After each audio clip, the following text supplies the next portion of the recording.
So before human design, you had your personal transformation. Somewhere inside of you, you were living a lie that was not real.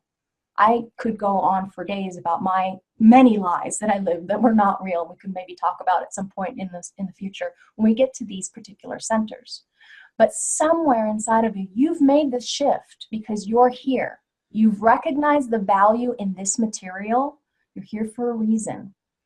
And so what shift did you make? That's where you can teach. When you've made the shift personally in your design, that's where you've learned wisdom for other people.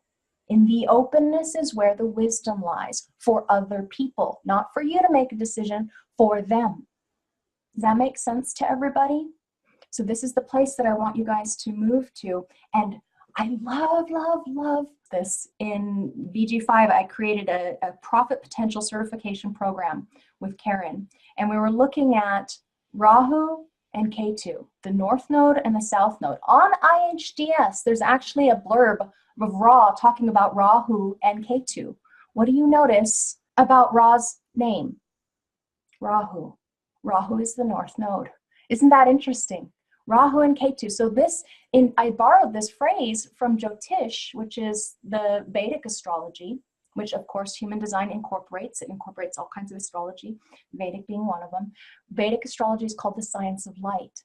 So what you guys need to do is to see that light. I've said it already, but to see that light, not only in yourself, but in your students. And you're going to see it differently depending on the deeper aspects of your design, the nuances and subtleties of how you're here to motivate it to action, how you perceive the world. My personal perspective is when I see the light and the hope in that person's being, I can feel, I can resonate, I smell it, I go to it, I point it out, I shine it, they see it, oh, it's awesome.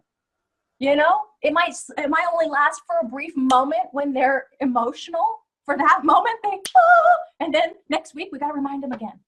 But this is what you can do when you know the chart well enough that you can point and stuff comes out of your mouth that you may not know exactly how it's going to land or why you're saying it, but it comes and it lands. Just like Amy, we had that conversation last week. You had this big question. I said something. I had no idea what I was saying. You took it and you went, that's awesome.